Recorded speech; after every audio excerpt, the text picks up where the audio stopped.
Opa, tudo bom com vocês? Hoje eu vou contar um pouquinho sobre como foi a minha viagem até Curitiba para assistir o show do Gorillaz. Vou passar algumas coisas que eu acho que podem ser úteis para quem está indo viajar sozinho ou sozinha pela primeira vez, ou se já for um pouco mais experiente. E também vou comentar um pouquinho sobre o show, assim, de uma forma muito geral. Eu já comecei a gravar algumas vezes em formato de vlog, mas acontece que eu acabo desistindo na metade, acabo esquecendo de gravar. Então eu achei que a melhor forma de eu falar, de eu misturar uma experiência de um show com alguns ensinamentos, com algumas dicas úteis, é nesse formato mais conversa, meio bate-papo, assim, por isso que eu vou chamar ele de quase vlog. Eu já tinha viajado sozinha para shows e também já tinha ido bastantes vezes sozinha para shows aqui na minha cidade. Só que dessa vez a experiência ia ser bem diferente, porque eu já tinha viajado para o Rock in Rio, que é um festival com métodos fixos de ida e volta. Eu já tinha viajado com o meu namorado para uma cidade e só eu tinha ido ao show. Eu já tinha ido de excursão sozinha, mas foi a primeira vez que eu fui sozinha até um local para assistir um show independente de festival. Então eu estava bem apreensiva, especialmente com em relação à saída do show, porque o que me preocupava era como que eu ia ir embora. O show do Gorillaz ele aconteceu na Pedreira Paulo Leminski, lá em Curitiba, que é um local muito bom para shows, mas é um local que ele fica meio que no meio do mato. Então eu já tinha sabido e ouvido alguns relatos de que a saída dele era complicada. E eu estava um pouco ansiosa em relação a isso. A ida eu sabia que ia ser tranquilo e lá dentro do show eu também sabia que ia ser tranquilo. Mas algumas coisas me ajudaram bastante nesse planejamento e nesse durante, que é o que eu quero conversar com vocês aqui. Outra coisa que eu vou falar também, que eu acabei esquecendo na introdução, é como foi a experiência de tirtar o Damon Albarn, né? Que é um dos integrantes do Gorillaz, um dos principais, que também pode ajudar você que está pensando em fazer esse tipo de coisa. Vou começar falando sobre a saída do show. Uma coisa que eu sempre falo para vocês, especialmente as mulheres, é que não economizem na segurança de vocês. Muitas vezes a opção mais barata não é a opção mais segura. Uma coisa que era sabido que tinha na saída da Pedreira era ônibus. Ônibus eu sabia que ia ter, só que eu não conheço a cidade, eu não sei como seriam as condições dos locais das paradas de descida, se ia ser em local deserto, se ia ser em local movimentado, perigoso e tal. Então, para mim, essa opção ela estava descartada. Surgiu a possibilidade, depois eu vou falar um pouquinho mais sobre isso, de eu ir junto com uma galera que estava num grupo lá de WhatsApp para essa parada de ônibus e depois a gente ir juntos até um centro, alguma coisa assim, mas mesmo assim eu não achei que seria seguro, então essa opção para mim estava descartada. Eu também andei orçando o transporte particular, algum motorista para me buscar e me levar, mas as empresas que eu achei mais confiáveis eram uns valores muito caros, assim, era algo como 300, 350 reais a ida e a volta. Isso aí se você tá em 4 pessoas, até talvez valha a pena. Mas sozinha eu tava achando um horror. Então o que eu concluí? Que eu ia andar até um local movimentado e seguro e ali eu iria esperar o Uber.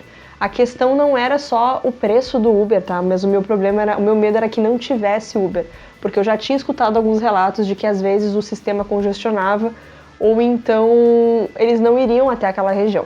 Então eu andei conversando com algumas pessoas que já tinham ido a shows na Pedreira e elas me indicaram que eu baixasse o 99, que é aquele outro aplicativo que normalmente eu não uso, mas que eu baixei para esse dia. E também falaram que em Curitiba eles usavam bastante o InDriver, que é um aplicativo de caronas que você combina o valor antes, alguma coisa assim. Eu nunca usei e continuo não usando, mas foi uma coisa que recomendaram lá bastante as pessoas que já tinham ido para esse local. Eu deixei os 3 aplicativos baixados e prontos. Eu estudei o caminho antes pelo Google Maps, eu olhei quais eram as regiões próximas da Pedreira que tinha um posto de gasolina ou alguma coisa que pudesse ficar aberto até mais tarde. Tinha um posto, o posto se chama... Mas era um posto de gasolina 24 horas que ficava a cerca de 700 metros da Pedreira. Eu olhei bem o mapa, eu baixei o mapa offline no meu celular, caso eu ficasse sem sinal, e eu dei uma olhada também naquela opção do Google que você consegue olhar as ruas, ver como elas são. Basicamente eu estudei qual que seria a rota que eu teria que fazer na saída da Pedreira para caminhar até esse local do posto de gasolina 24 horas e aonde eu ia sentar e esperar conseguir alguma coisa, algum transporte. Na pior das hipóteses, eu estaria em um local seguro, né, e movimentado, e eu poderia esperar até de manhã, talvez, caso, numa pior das hipóteses, não tivesse Uber naquele horário. E isso poderia acontecer, tá? Depois eu vou chegar nesse assunto. Outra coisa que também seria uma opção bem interessante seria uma van para ida e para volta. Só que, curiosamente, esse evento do Gorillaz, tanto o show deles como o Mita Festival não tinha evento no Facebook. Eu achei isso bem estranho. Porque normalmente nos eventos do Facebook surgem algumas pessoas oferecendo transporte de van. Eu já usei van no show do Kiss e do Metallica aqui. Foi uma experiência positiva, teve algumas questões em relação ao horário, mas isso é assunto para outro vídeo. Mas é uma opção muito boa, especialmente para a saída do show, van. E eu vi que tinha algumas vans lá, mas eu também não ataquei para ver e tal. Mas eu acho que as pessoas que se organizaram entre si conseguiram. É uma opção legal também. O que acabou acontecendo com a minha saída foi que no dia anterior, nessa ida pra porta do hotel, para tietar o Damon, eu acabei conhecendo algumas meninas que também iriam pro show, que também estavam meio perdidas em relação à saída, e nós combinamos de irmos juntas até esse posto, o que deu bastante certo. Lá nós acabamos pegando uma carona de o namorado de uma delas, descemos depois no McDonald's e de lá chamamos o Uber. Mas foi um caso à parte. Caso eu não tivesse conhecido essas meninas, eu fiz o teste lá na hora. A Uber não estava funcionando, estava aparecendo que não tinha naquela região. Depois eu fui saber, conversando com os motoristas, de que eles consideravam zona de risco.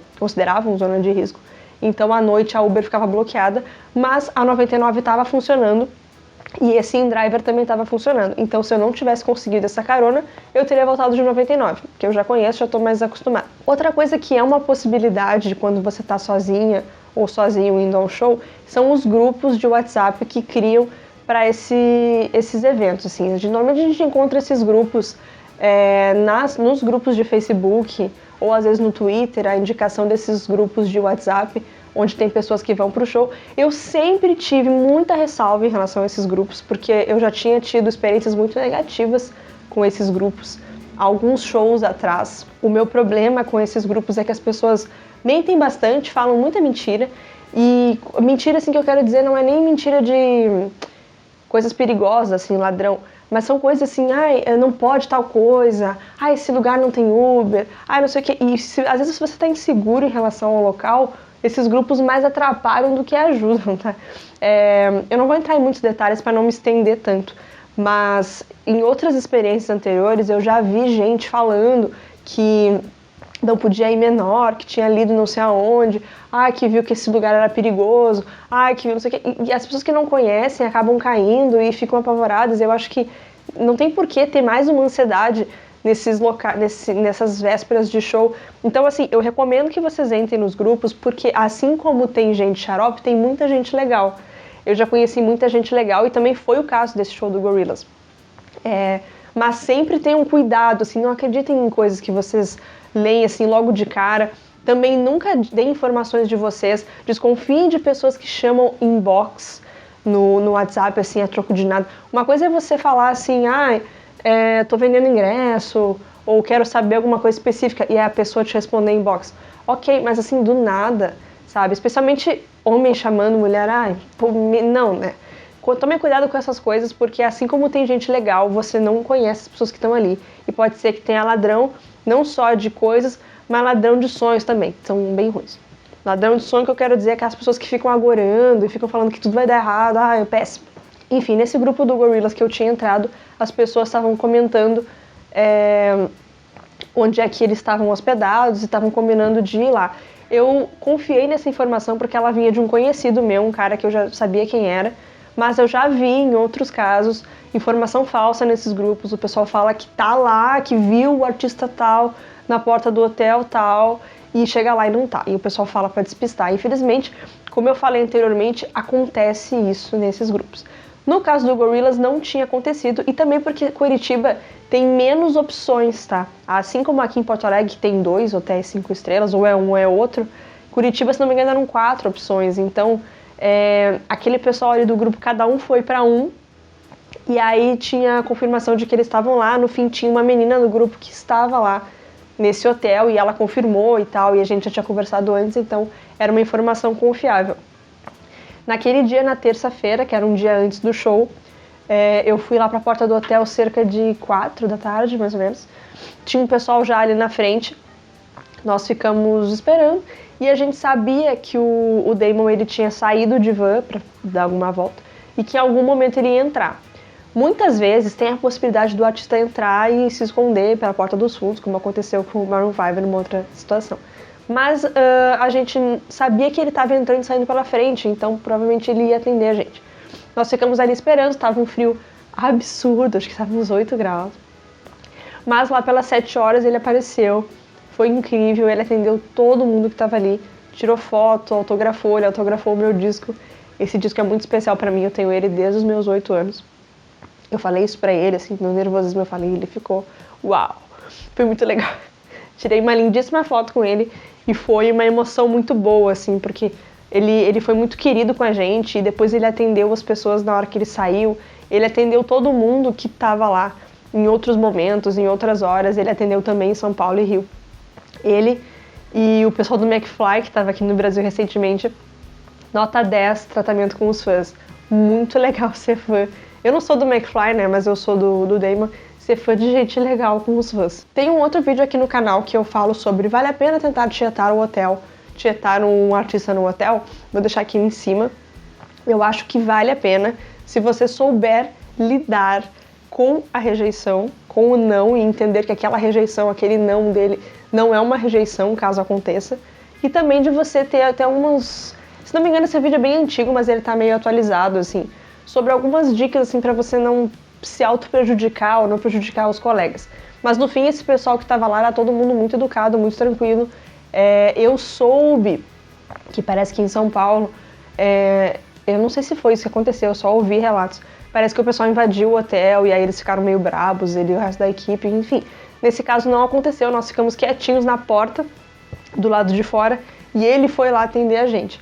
Mas às vezes acontece de ter um restaurante dentro do hotel que é acessível ao público e as pessoas entrarem e acabarem falando com o artista lá dentro. Já fiz isso com o Maroon 5 e deu certo. Mas nesse caso aí ele veio até a gente na rua e também deu certo. Por último e não menos importante, os comentários finais sobre o show. Eu acho que foi facilmente assim, um dos melhores shows da minha vida. Eu sabia que eu ia gostar bastante, mas eu não imaginava que eu fosse gostar tanto. Foi uma experiência completíssima, assim. Foi muito importante pra mim, porque o Gorillaz foi uma das minhas primeiras bandas do coração, assim. Depois eu me afastei um pouco durante alguns anos, depois voltei, depois me afastei, depois voltei.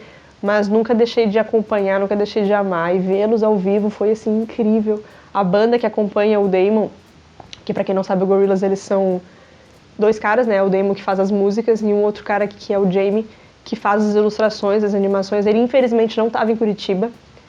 E a banda é banda de apoio. Contratados, banda do Damon oficialmente. E eles também são muito queridos, eles também atenderam o pessoal que estava lá. Então, assim, ó, só elogios. A Pedreira é um lugar muito bom, tá? Infelizmente, ela só tem 2 setores, né? Outra coisa sobre a Pedreira foi o seguinte, ó. Na hora que eu entrei, eu tava na pista Premium. E a entrada, tu passava pela Comum e depois chegava na Premium. Na hora que eu passei na Comum, eu vi que tava se formando uma espécie de um bar no fundo, assim. Eu não sei se era da própria Pedreira ou se era algum serviço contratado, mas era um bar fechado, assim, com mesas e coisa. E eu pensei assim, deve ser alguma coisa extra. Não era o camarote era no outro lado. Quando terminou o show e tava o pessoal saindo, eu vi que essa festa nesse bar tava recém começando. Tipo assim, ainda tinha DJ, tava tipo, coisa rolando ali. Eu pensei assim, nossa, se der alguma merda e eu não conseguir chamar Uber, a opção também seria eu ficar nessa festinha, ou pelo menos do lado de fora olhando, que haveria movimento ali. Então, assim, se ligue nesses lugares, assim, que possa ter movimento depois do show. Porque se caso der algum BO com o seu Uber ou com a sua bateria, você tem para onde correr, para esses locais movimentados. Eu lembro que na minha ida ao Allianz, no Maroon 5 lá em 2020, antes de entrar no estádio, eu me liguei nos barzinhos que estavam ao redor, perguntei, que horas fecha, que horas fecha? Todos fechavam bem depois, eu pensei, bom, na saída eu vou para algum desses bares para chamar. E deu certo. É isso, pessoal, espero que vocês tenham gostado dessas dicas, dessa experiência que eu vivi para vocês, que vocês possam aproveitar alguma coisa com isso. Se tiverem alguma dúvida, pode deixar aqui nos comentários e não esquece de clicar em gostei, tá? Tchau!